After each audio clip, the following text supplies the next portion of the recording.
investor, bertemu lagi dengan Vita. Di video kali ini saya akan membahas mengenai saham Kansa Mergut yang tahan resesi, namun labanya turun 33%.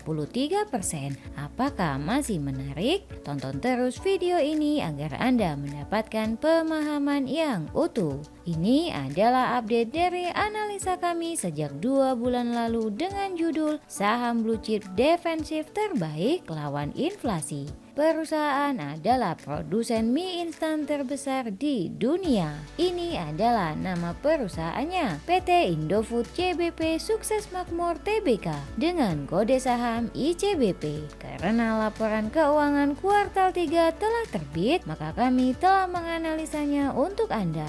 Seperti biasa, disclaimer on ya, video ini hanya merupakan video edukasi, bukan rekomendasi menjual atau membeli saham. Pastikan selalu analisa ulang agar Anda mendapatkan informasi yang lebih akurat. Langsung saja, berikut adalah analisanya. Yang pertama, aset. Kas dan setara kas turun dari 20 triliun menjadi 12 triliun. Secara historis, walau kas turun dari tahun sebelumnya, namun masih lebih tinggi dibandingkan rata-ratanya sejak 2013. Persediaan perusahaan naik dari 5,8 triliun menjadi 6,7 triliun. Persediaan telah mencapai puncaknya di kuartal ini dibarengi dengan peningkatan penjualan. Namun pertumbuhan persediaan tidak signifikan bila dibandingkan dengan 2018.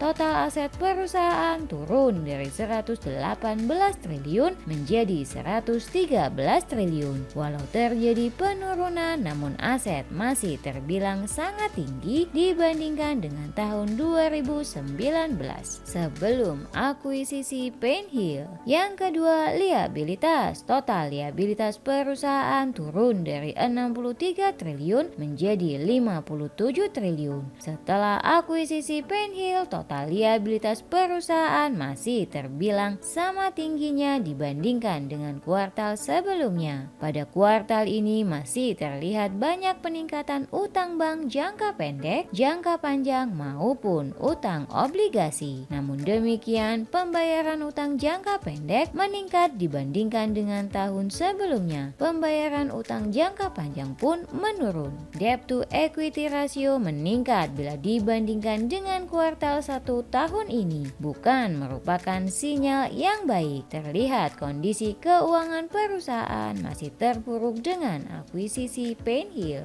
Yang ketiga, ekuitas. Saldo laba yang belum ditentukan penggunaannya meningkat dari 26 triliun menjadi 27 triliun. Walau terjadi peningkatan dari tahun sebelumnya, secara kuartalan masih terlihat adanya tren penurunan. Ekuitas pemilik entitas induk meningkat dari 33 triliun menjadi 35 triliun. Sayangnya, kenaikan ekuitas ini tidak dibarengi dengan kenaikan saldo laba sehingga rasionya turun. Yang keempat, pendapatan. Penjualan perusahaan naik dari 42 triliun menjadi 48 triliun atau naik 15%. Dari historisnya kita bisa melihat pendapatan masih meningkat dari tahun ke tahun. Yang kelima, laba. Laba pemilik entitas induk turun dari 4,9 triliun menjadi 3,3 triliun atau turun 33%.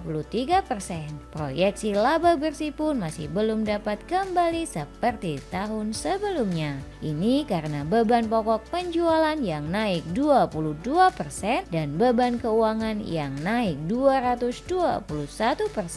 Yang keenam, cash flow. Kas neto dari aktivitas operasi turun dari 5,5 triliun menjadi 5,4 triliun. Cash flow terlihat masih lebih tinggi bila dibandingkan dengan 2018.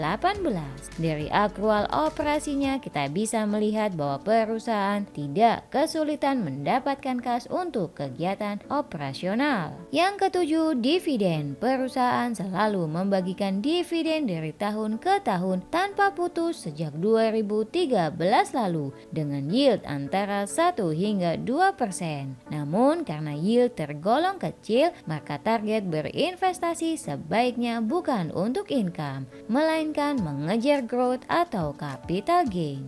Saat masuk paling baik adalah saat under value, di mana dividend yield adalah yang terbesar. Bisa dilihat waktu masuk terbaik adalah di saat belum terjadi fase rally di bulan September. Yang kedelapan, rasio finansial. Beban penjualan mengalami penurunan dari kuartal lalu. Bila kinerja dapat dipertahankan sampai akhir tahun, maka beban penjualan dapat menyamai 2019.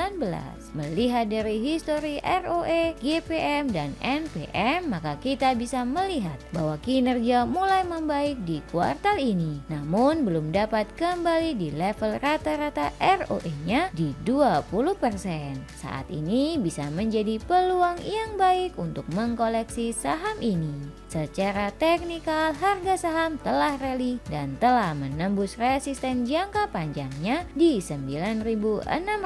Aset turnover telah mengalami kenaikan dibandingkan dengan tahun sebelumnya. Gross profitability pun juga mengalami kenaikan, namun belum dapat menyamai 2021. Yang kesembilan, valuasi. Dengan PER 27 kali, maka bisa dikatakan telah pada wajarnya. Namun bila melihat dari PBV, maka dengan rata-rata PBV 5 kali, valuasi saham terlihat masih belum mahal. Dengan menimbang kinerja yang mulai naik, maka kami golongkan saham ke dalam turnaround yang bisa mencapai harga wajarnya di 15.000 dengan PBV rata-ratanya di 5 kali. Yang ke-10, momentum. Dengan menggunakan simulasi Monte Carlo, maka kami dapat menghitung resiko floating loss terdalam ada di 4 hingga 12%. Dengan risk reward 3,9 kali, maka resiko telah lebih tinggi bila dibandingkan dengan analisa kami sebelumnya saat harga belum rally. Namun demikian, resiko downside masih rendah dengan reward yang cukup tinggi serta momentum yang kuat. Maka kejar kereta masih dapat dilakukan. Setelah menganalisa secara detail, maka kita telah sampai pada kesimpulan. 1. Hutang bank masih meningkat bila dibandingkan dengan tahun sebelumnya. 2. Penjualan meningkat dari tahun sebelumnya, namun laba bersih masih turun karena beban keuangan yang meningkat akibat suku bunga yang semakin tinggi. 3.